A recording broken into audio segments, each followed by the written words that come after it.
মাধ্যমিক পরীক্ষার সামনেই, তো ছেলে মেয়েদের মধ্যে 2 নম্বরের প্রশ্নের উত্তর কিভাবে লিখব, এটা বরাবরের একটা জিজ্ঞাসা থাকে। আর আমি বলি কি, এই 2 নম্বরের প্রশ্ন কোশ্চেনে থাকে মোট 16টি, তার মধ্যে 11টি করতে হয়, 2 থেকে 3টে বাক্যে উত্তর দিতে হয়।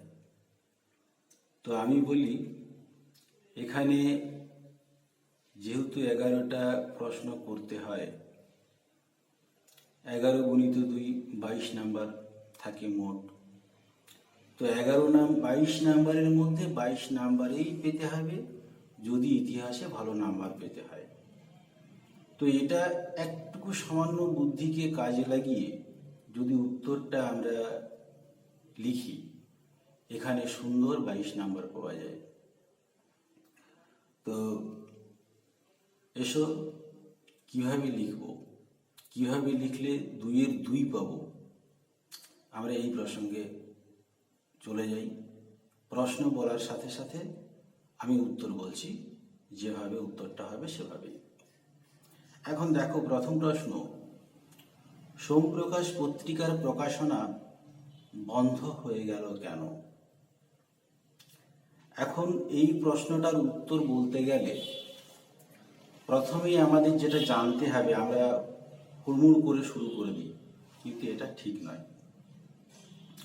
তাহলে আমরা কিভাবে শুরু করব? সংস্কৃত কলেজের অধ্যাপক দ্বারকানাথ বিদ্যাভূষণের সম্পাদনায় 1858 খ্রিস্টাব্দে বাংলা ভাষায় প্রকাশিত প্রথম রাজনৈতিক পত্রিকা সাপ্তাহিক হিসেবে প্রকাশিত হতে থাকে। সমাজ ও ধর্মের ত্রুটির কথা উল্লেখ করে পাশ্চাত্য ভাবধারায় প্রভাবিত বাঙালিদের সমালোচনা করে ইংরেজ অপশাসনের বিরুদ্ধে নিয়মিত লেখনীর মাধ্যমে সোমপ্রকাশ পত্রিকাটি দেশবাসীকে সচেতন করতে থাকে। এই ক্রমাগত ব্রিটিশ বিরোধী লেখার দায়ে সোমপ্রকাশ পত্রিকাটি দেশীয় ভাষায় সংবাদপত্র আইনের কোপে পড়ে বন্ধ হয়ে যায়। পরবর্তীকালে যদিও প্রকাশিত হয়, তবুও এই পত্রিকাটি পূর্বের জনপ্রিয়তা ফিরে পায়নি। তাহলে শেষ হয়ে গেল সোমপ্রকাশ পত্রিকার প্রকাশনা বন্ধ হয় কেন। এরপরে দেখো, আমরা আরেকটা প্রশ্ন নিয়ে আলোচনা করি, সরকারি নথিপত্র থেকে কিভাবে ইতিহাস রচনা করা যায়। খুব ইম্পর্টেন্ট প্রশ্ন এবারের জন্য। সরকারি নথিপত্র বলতে আমরা বুঝি বিভিন্ন রকমের সরকারি আদেশ, প্রতিবেদন ইত্যাদি। তাহলে এই সব নথি থেকে ঔপনিবেশিক শাসনের দৃষ্টিকোণ অনুযায়ী আধুনিক ভারত ইতিহাসের বিভিন্ন ঘটনা সম্পর্কে জানা যায়। নথিগুলো থেকেই ইতিহাসবিদরা এই সিদ্ধান্তে এসেছেন যে স্বামী বিবেকানন্দের তেজস্বিকতায় আমেরিকা ও ইংল্যান্ড মুগ্ধ হলেও এদেশের ব্রিটিশ শাসকরা বিবেকানন্দ প্রতিষ্ঠিত রামকৃষ্ণ মঠ ও মিশনকে সুনজরে দেখেনি। এটাকে তারা সন্ত্রাসবাদের কেন্দ্র বলে উল্লেখ করেছেন। এইভাবে জে.পি. গ্রান্ট নিযুক্ত নীল কমিশন 1860 খ্রিস্টাব্দে, সেই রিপোর্ট থেকে জানা যায় নীল চাষের ফলে বাংলার অর্থনীতির বেহাল দশা হয়েছিল। তাহলে এইসব নথি দিল্লির মহাফেজখানা, বোম্বাই, কলকাতা, মাদ্রাজ এই সমস্ত শহরের লেখাগারে সংরক্ষিত আছে। সুতরাং সরকারি নথিপত্র থেকে ইতিহাস জানা যায় এবং এটা একটা গুরুত্বপূর্ণ দলিল। সুতরাং এই প্রশ্নের উত্তরও শেষ হলো। এরপরে দেখো, মেকলে মিনিট বা মেকলের প্রস্তাব এটা কি? এবং পাশাপাশি আর একটা প্রশ্ন আছে, দেখো, ভারতে পাশ্চাত্য শিক্ষা বিস্তারে 1830 খ্রিস্টাব্দের সনদ আইনের গুরুত্ব কি? আমি পাশাপাশি দুটো নিয়েই আলোচনা করব। তো মেকলে মিনিট যদি পরীক্ষাতে দেয়, নিশ্চয়ই ভারতে পাশ্চাত্য শিক্ষা বিস্তারে 1813 খ্রিস্টাব্দের সনদ আইনের গুরুত্ব কি, এটা না আসার সম্ভাবনাই থাকে, কিন্তু আমি দুটো নিয়ে আলোচনা করব। 1813 খ্রিস্টাব্দে একটা সনদ আইন হয়েছিল এবং সেই সনদ আইনে বলা হয়েছিল ভারতীয়দের জন্য শিক্ষা বিস্তারের স্বার্থে বছরে 1 লক্ষ টাকা ব্যয় হবে।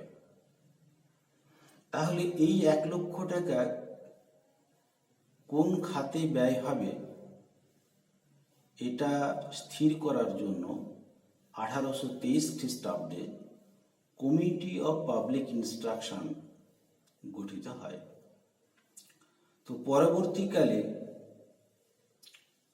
লর্ড উইলিয়াম বেন্টিঙ্কের আইন সচিব টমাস বেরিংটন মেকলে, সংক্ষেপে মেকলে,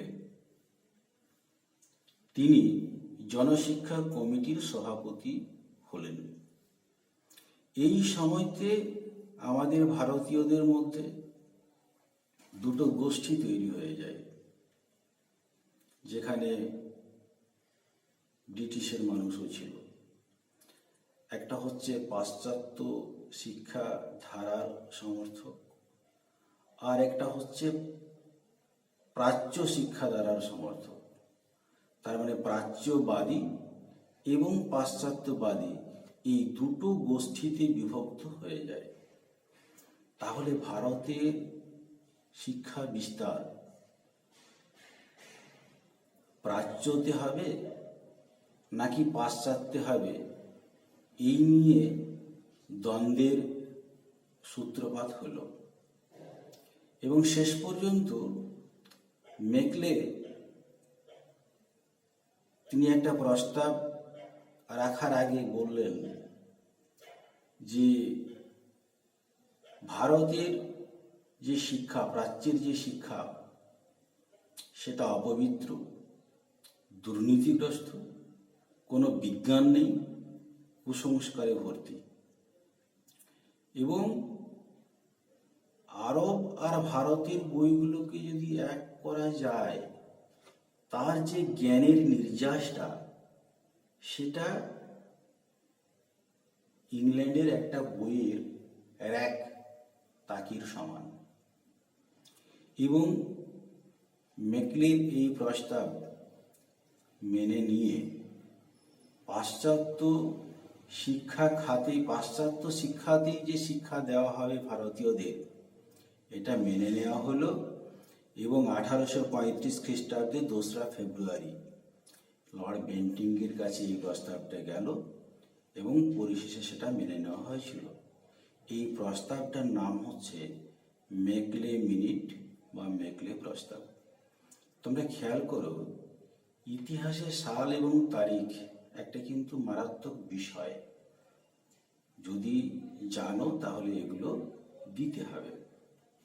তাহলে আমরা দুটো প্রশ্ন একত্রে আলোচনা করে ফেললাম, মেকলে মিনিট কি আর ভারতে পাশ্চাত্য শিক্ষা বিস্তারে 1813 খ্রিস্টাব্দের সনদ আইনের গুরুত্ব কি। এরপরে দেখো আরেকটা প্রশ্ন আমরা আলোচনা করি, উডের নির্দেশনামা বিখ্যাত কেন? 1830 খ্রিস্টাব্দের পর থেকে সরকারি ও বেসরকারি উদ্যোগে বহু স্কুল কলেজ প্রতিষ্ঠিত হয়েছিল, কিন্তু পাঠ্যক্রম ও পঠন রীতির মধ্যে কোনো সামঞ্জস্য না থাকায় 1854 খ্রিস্টাব্দের 19শে জুলাই, যদি তারিখটা মনে রাখতে না পারো বলার দরকার নেই, 1854 খ্রিস্টাব্দে বোর্ড অব কন্ট্রোলের সভাপতি চার্লস উড শিক্ষা সংক্রান্ত একটি নির্দেশনামা প্রকাশ করেন। এই নির্দেশনামার উপর ভিত্তি করেই আধুনিক ভারতের শিক্ষা ব্যবস্থা গড়ে উঠেছে। এই কারণে উডের নির্দেশনামা বিখ্যাত। যতটা প্রশ্ন করা হবে আমরা ঠিক ততটাই বলবো, বাড়তিও নয় আর কমও নয়। এরপরে দেখো, পরের কোশ্চেন যেটা আছে সেটা নিয়ে আমরা আলোচনা করি।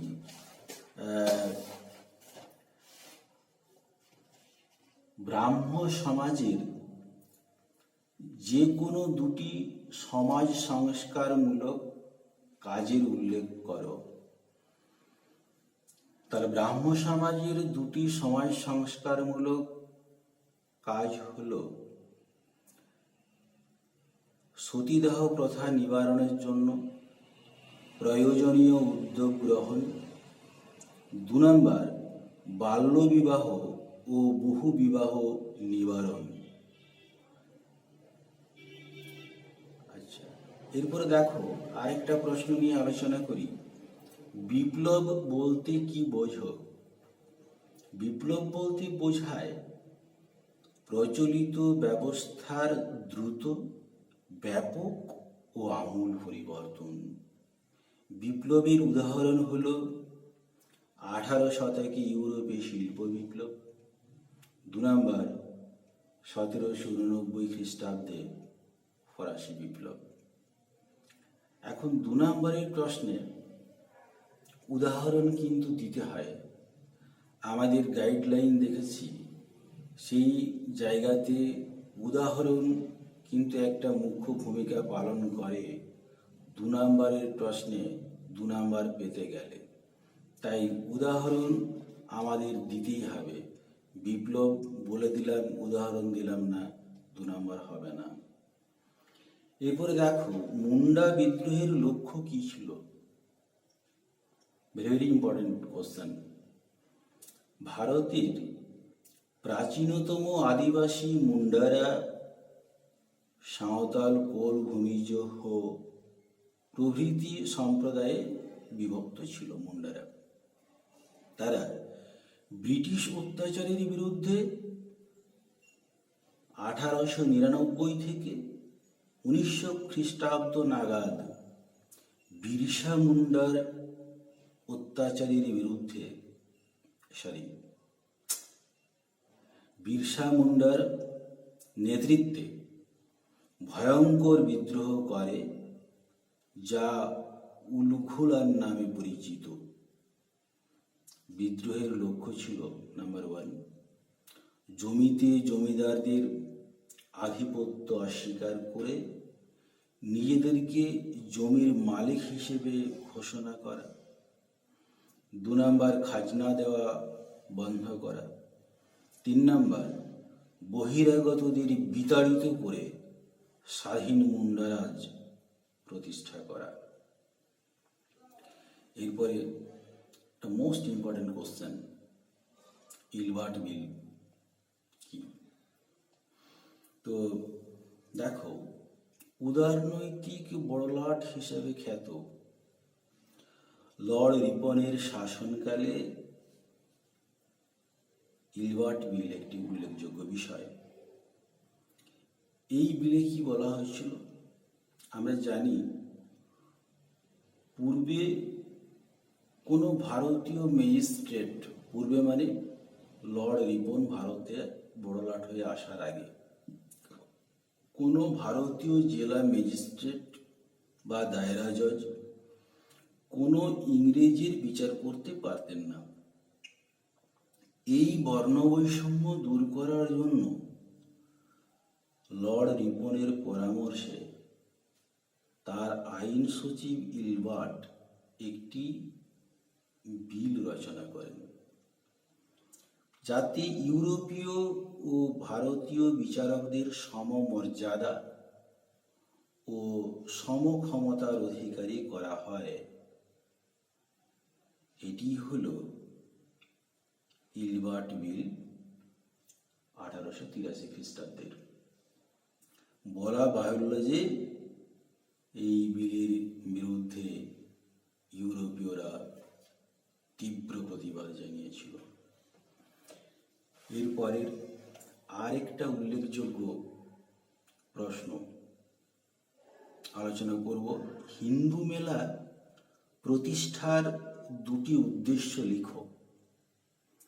দেখো, ঊনবিংশ শতাব্দীতে জাতীয় চেতনা জাগরণে যে সমস্ত সংগঠন গড়ে উঠেছিল তার মধ্যে অন্যতম হল নবগোপাল মিত্র প্রতিষ্ঠিত চৈত্র মেলা বা হিন্দু মেলা 1867 খ্রিস্টাব্দে।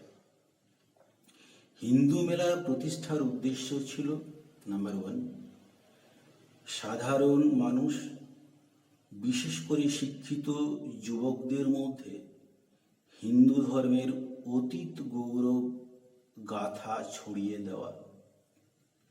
2 নাম্বার, দেশীয় ভাষা চর্চা ও জাতীয় প্রতীকগুলিকে সমমর্যাদা দেওয়া ইত্যাদি ইত্যাদি।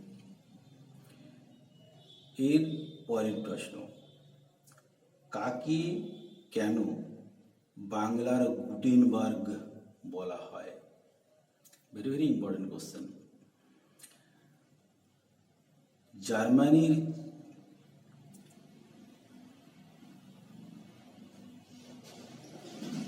আচ্ছা, আমরা একটু থেমে যাই।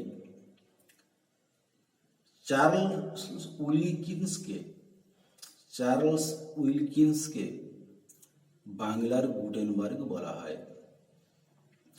জার্মানির জোহানেস গুটেনবার্গ 1454 খ্রিস্টাব্দে আধুনিক মুদ্রণ যন্ত্রের আবিষ্কার করলে ছাপাখানার জগতে বিপ্লব ঘটে যায়। অন্যদিকে 1778 খ্রিস্টাব্দে ইস্ট ইন্ডিয়া কোম্পানির কর্মকর্তা চার্লস উইলকিন্স বাংলা হরফ তৈরির কাজ শেষ করেন এবং বাংলার হুগলির চুঁচুড়াতে একটি ছাপাখানা তৈরি করেন ও বাংলা ছাপাখানার জগতে বিপ্লব ঘটান। এজন্য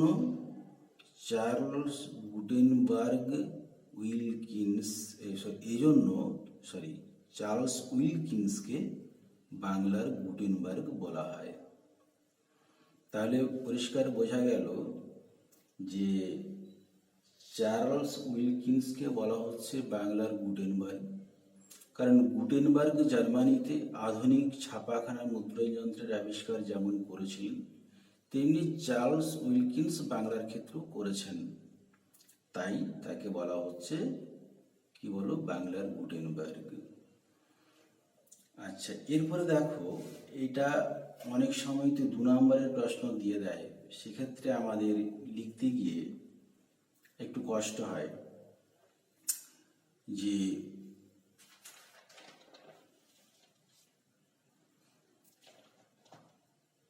ইতিহাসের তথ্য সংগ্রহে ইন্টারনেট ব্যবহারের ক্ষেত্রে সুবিধা অসুবিধা। যেহেতু 2 নম্বরের প্রশ্ন, আমরা একটা সুবিধা লিখব আর একটা অসুবিধা লিখব।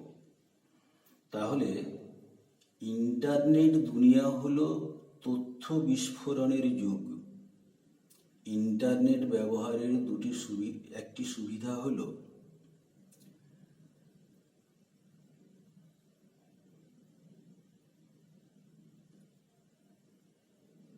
ইন্টারনেটের মাধ্যমে দুনিয়ার যাবতীয় তথ্য ঘরে বসে পাওয়া যায়। যে কোনো প্রশ্ন লিখে গুগলে সার্চ করলেই সহজেই উত্তর পাওয়া যায়। আর অন্যদিকে একটি অসুবিধে হলো ইন্টারনেট থেকে সংগৃহীত তথ্য কতটা নির্ভরযোগ্য তা যাচাই করা মুশকিল। তথ্য যাচাইয়ের জন্য নির্ভরযোগ্য বইয়ের উপর ভরসা করতে হয়। এরপরে প্রশ্ন দেখো, হারিঞ্জ এর ঘোষণা কি? 1835 খ্রিস্টাব্দ থেকে বাংলায় খ্রিস্টান মিশনারি ও দেশীয় ব্যক্তিদের উদ্যোগের পাশাপাশি সরকারি উদ্যোগও চলতে থাকে। 1844 খ্রিস্টাব্দে বড়লাট লর্ড হারিঞ্জ ঘোষণা করেন যে সরকারি চাকরি লাভের ক্ষেত্রে ইংরেজি জানা ব্যক্তিদেরই অগ্রাধিকার দেওয়া হবে এবং সুতরাং ইংরেজি জানাটা আবশ্যিক। বলা বাহুল্য, এই ঘোষণার ফলে ইংরেজি শিক্ষার প্রসার ঘটতে থাকে। এরপরে দেখো, তারিখ ই মোহাম্মদিয়া কি? Very very important question. Wahhabi আন্দোলনের প্রকৃত নাম হল তারিখ ই মোহাম্মদিয়া, অর্থাৎ কিনা মোহাম্মদ নির্দেশিত পথ। অষ্টাদশ শতকে মোহাম্মদ বিন আব্দুল ওয়াহাব আরবে ইসলাম ধর্মের শুদ্ধিকরণ অর্থাৎ কুসংস্কারগুলি দূর করার জন্য মোহাম্মদ নির্দেশিত পথ অনুসরণ করে এই ধর্মকে নতুন করে গড়ে তুলতে প্রয়াসী হন। কোরআনের যথার্থ নির্দেশানুসারে ইসলাম ধর্ম ও সমাজকে কলুষমুক্ত করতে প্রথম প্রয়াসী হন মুসলিম সন্ত শাহ ওয়ালি উল্লাহ ও তার পুত্র আজিজ। এরপরে দেখো, নব্য বেদান্ত কি? এটাও খুব ইম্পর্টেন্ট কোশ্চেন। শঙ্করাচার্যের ধর্ম সাধনা কাল থেকে বেদান্ত সন্ন্যাসীদের সঙ্গে লোকালয়ের বাইরে বনে পাহাড়ে চর্চিত হচ্ছিল। বিবেকানন্দ এই বেদান্তকে জনহিতার্থে কাজে লাগাতে সচেষ্ট হন। তিনি মানব সেবার উপর ভিত্তি করে বেদান্তের নতুন ব্যাখ্যা দেন। তিনি বলেন দিয়ে অন্যের ক্ষতি